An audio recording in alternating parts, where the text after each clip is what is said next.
Trump is causing massive increase in coffee prices. Trump? I'm sick of this guy, Trump. Cause these massive coffee increases. Look at my man Harry Chu here. Harry buy Tesla right here. Requiring, let's see. So this is going back to my video where I talk about grocery prices have jumped and there's no relief in sight. And my man Harry Chu says, requiring a correction here, he tells me. The misguided administration put a 50% tariff on Brazil coffee imports on top of the 10% base. No way that is normal. No way around it. That is material. We got to put aside our biases when performing financial analysis. So basically, Harry is saying that the increase in coffee prices are because of Trump putting a 50% tariff, okay, on Brazilian imports. Interesting. Let's take a look. Shall we? Because this is silly. Harry. This is what happens with these the people believe in just globalism. This is what happens. They've been so hooked on anti-tariff narrative that they just can't think outside the box. They can't. It's like impossible for a guy like Harry, never mind the University of Chicago boys or any mainstream economist, to think anything good comes from tariffs. Anything. And you say, why? They say, Smoot Hawley. Smoot Hawley. In fact, I was reading something on Facebook like this, and I was like, oh my God. I was like, oh my goodness.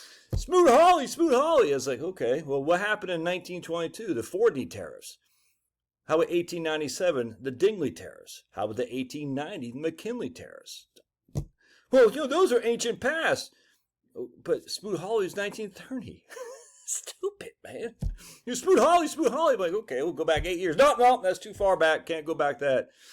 It's okay.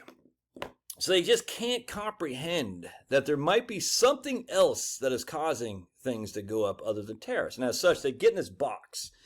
They look at the U.S. and they say, prices going up in the U.S. And they want to say that right there, tariffs, because all the basic economists would tell us that's the cause.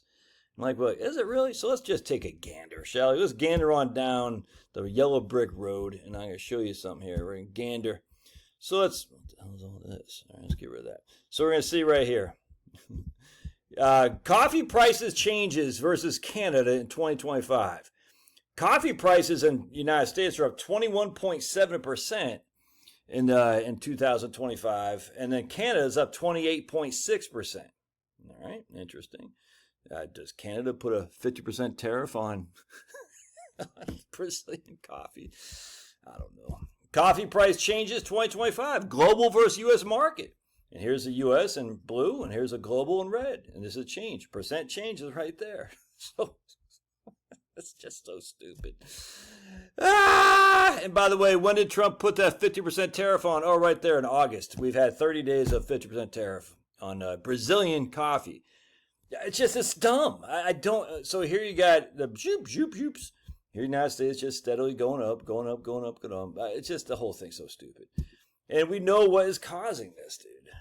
We know it's the freaking production. Let me see if I can't find this. So the coffee prices spiked 37%, the global coffee prices in February, the 47-year high. They went negative in June, negative 6.2%, which is below the January levels. And then they spiked another 30.7% in September when Trump put the 50% tariff on. I guess Trump put the tariffs on the whole world, apparently. Yeah, U.S. coffee prices never went negative. Consistent 2 to 3% monthly increases reached 25% in September. So is that Trump causing all this? I don't know. I don't think so. Let's take a look. Got major production declines. From Vietnam is down 20% production. Indonesia down 16.5%. And then we have an increase in demand. Chinese consumption is up 150% over 10 years. This is just... And then my man's trying to tell me I need to be better, not biased in my analysis. I'm like, come on, man. Just what? So Trump is making the tariffs increases world. Trump is making the supply chains go down, the production go down, the increase in product for Chinese demand. It's just I can't. It's not just this guy, Harry. It's economists as a whole. I'm just like, it's so embarrassing. There's more to meet the eye. Rising demand. Global coffee consumption continues growing, with Chinese consumers expected to purchase 6.3 million bags of coffee by the end of 2025, a national record. Low inventory. Inventories came down significantly below historical levels.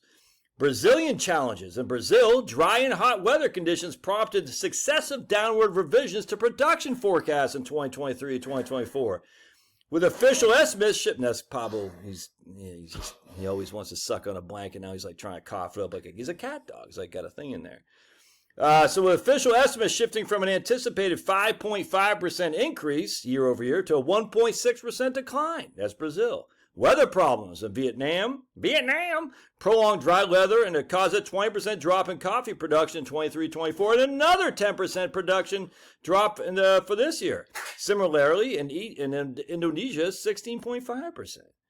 Import dependency. This is the issue. This is why actually I would not have put, because I don't know, we might be able to grow coffee in Hawaii, I'm not sure. But you don't actually want to tariff stuff that you don't grow. I get that, actually. That's not a smart policy. But I know what he's trying to do. He's trying to freaking stick it to Lululemon down there in Brazil, the freaking commie who just put Bolsonaro in jail for 27 years.